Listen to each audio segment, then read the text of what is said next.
And those findings were one of 4 special reports released by the Auditor General, and there were other notable concerns. CTV's Queen's Park Bureau Chief Siobhan Morris has a breakdown. The Canada-wide Early Learning and Childcare program came with the promise to be a lifeline for scores of Ontario parents. But the Auditor General finds the province is off target in creating new daycare spaces, the percentage of qualified staff, and fees. The $10 a day is achievable, but the next day it may be a problem. Shelley Spence says the program is about $2 billion short. The funding agreement between Ontario and Ottawa expires at the end of March.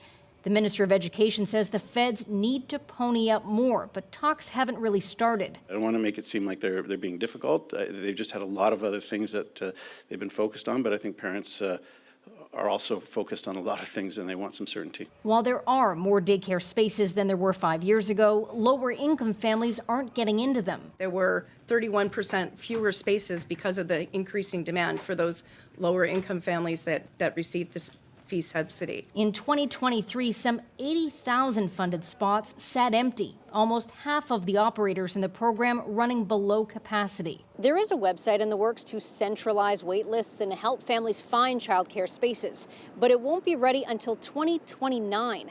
I asked the minister responsible if he's okay with that timeline. I'm not comfortable with that. We've got to move very quickly, and I will be tasking the department to move quicker. The auditor finds the Home Construction Regulation Authority isn't doing thorough checks and licensing the bodies that build and sell new homes, only checking a credit score, not performance records, or requiring the people overseeing builds to have updated qualifications. So it's really doing a lot more checking of that application and not just fast tracking it. The government's reluctant to call for ongoing education until it knows what it will mean for the pace of home building. The auditor sees no way Ontario will come close to meeting its greenhouse gas emission reduction targets for 2030.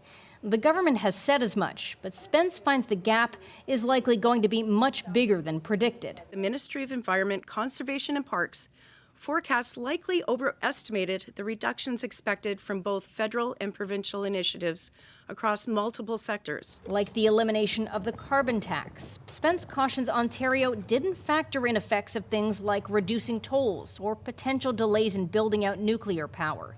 The minister insists they're still trying to get close to the 2030 target, but we've got to do that in a balanced way. We've got to be agile and nimble in doing that. We've got to protect Ontario, protect jobs, protect families. But the how is a little hazy.